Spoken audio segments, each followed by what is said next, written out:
following colours considered the most elegant ones: black, white, and various shades of grey, as well as muted shades of olive green and purple.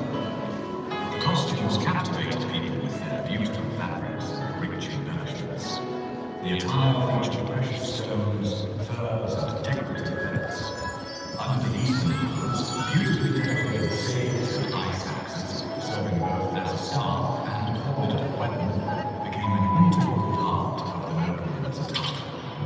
Meanwhile, an integral part of women's attire was jewellery, necklaces, decorative clasps, and rings.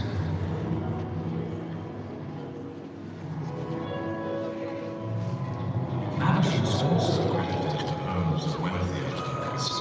The walls of the spacious rooms in elaborate townhouses were covered with paintings and rugs, and the floors decorated with expensive carpets. Kitchens were stocked with pewter, silver vessels, and glass goblets, which were eagerly used during feasts and celebrations.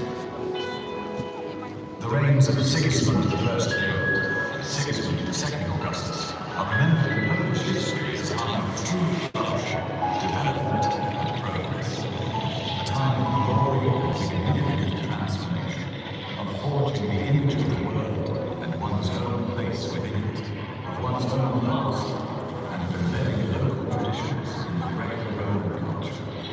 A time of abundance and a new perspective on nature and religion, as well as the creation of structures of the Lithuanian economy. Above all, it was a time of tremendous growth, when Polish culture, thanks to distinguished humanists, contributed greatly to the achievements of the European Renaissance. And such is the image of this great era, a truly golden age, seen through the lens of the Renaissance marvel of the Jagiellonians.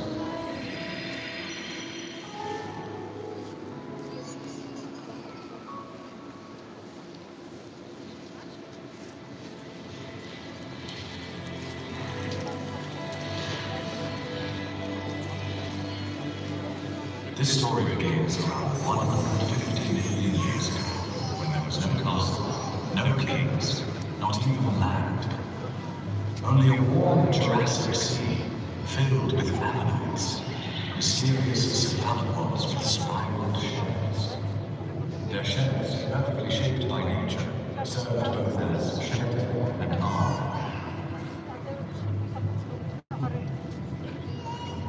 Carried by the water currents for centuries, they slowly sank to the bottom.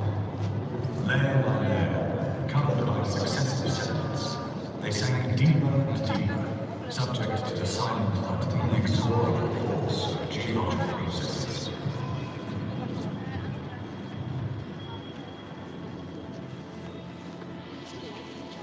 Millions of years passed. The sea receded.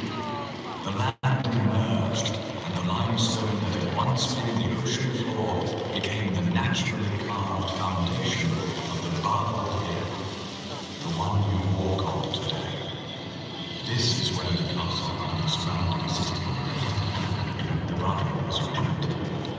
But did you know about the hidden space between those walls? Over the centuries, successive rulers continued to change the face of the hill. They built, strengthened, and rebuilt the structure. Simple walls gave way to slender fortifications, towers and bastions that grew ever tighter, encircling Wawel, as if protecting not only the castle, but also the secrets hidden within.